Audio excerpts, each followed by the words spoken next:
এবারে 4 নম্বরে কোন শঙ্কুর উচ্চতা ও তির্যক উচ্চতা যথাক্রমে 6 সেন্টিমিটার 10 সেন্টিমিটার শঙ্কুটির সমগ্রতলের ক্ষেত্রফল ও আয়তন নির্ণয় করা। তো আমাদের দেওয়া আছে উচ্চতা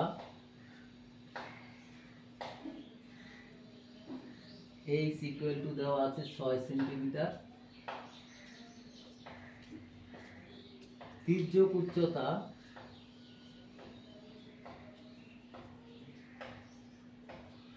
L আছে 10 সেন্টিমিটার। তাহলে আমরা জানি h স্কয়ার মানে উচ্চতা,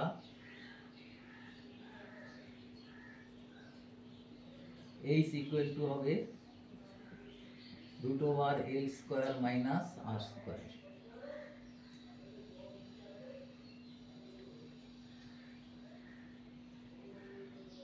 না, আমাদের R নির্ণয় করতে হবে।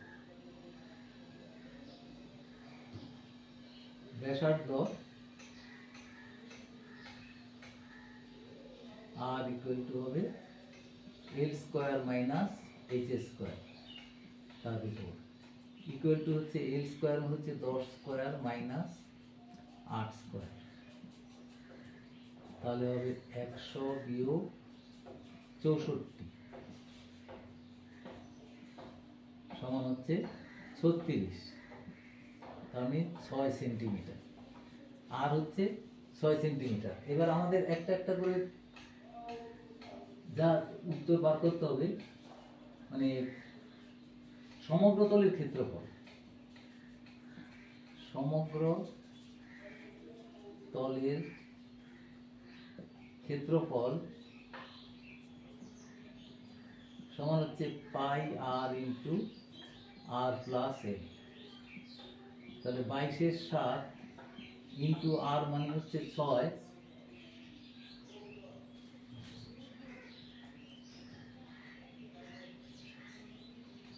একটা জিনিস আমাদের অঙ্কর মধ্যে কিন্তু ভুল হয়ে গেছে, এটা কিন্তু 6 কিন্তু উচ্চতাটা বলে দিয়েছে 6, তাহলে 6 যদি বিয়োগ যায়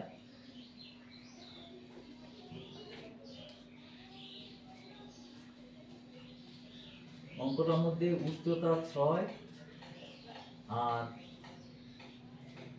36, এটা উচ্চতাটা 6 মানে এটা 6 হবে, 6, তাহলে 36 বিয়োগ করলে এটা হবে 64, মানে √64, মানে এটা হবে 8 সেন্টিমিটার। তাহলে আমাদের ব্যাসার্ধটা হবে 8 সেন্টিমিটার। তাহলে 22/7 ইন্টু 8 প্লাস এই উচ্চতা হলো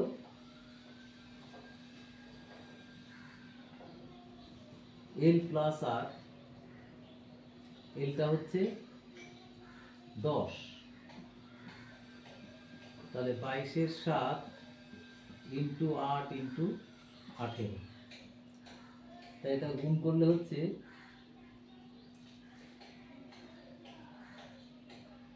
একটু গুণ করে নেবে, গুণ করলে হচ্ছে 3168/7, তাহলে এটা হবে 4 × 7 = 28, 3 × 6 = 5 × 7 = 35, 7 × 2 = 14, আর 4/7 বর্গ সেমি। এবারে আয়তনটা হচ্ছে 1/3 পাই আর স্কয়ার এইচ, তাহলে 1/3 ইন্টু 22/7, আর মানে হচ্ছে 8 স্কয়ার, উচ্চতা মানে হচ্ছে 6, তাহলে এটা হবে, এটা একটা 2 দিয়ে কাটা যাচ্ছে, তাহলে এটা হবে 22 গুণিত 256 8 স্কয়ার মানে হচ্ছে 2/7, এটা গুণ করলে দাঁড়াচ্ছে 256 গুণে 408, তাহলে এটা হবে 1816 হচ্ছে গুণ করলে 1816/7, তাহলে এটা হবে 4 7 28, 0 2 2/7, 7 দিয়ে ভাগ করলে এটা এত ঘন সেন্টিমিটার তার আয়তন। এই 4 নম্বর অঙ্কটি হয়ে গেল।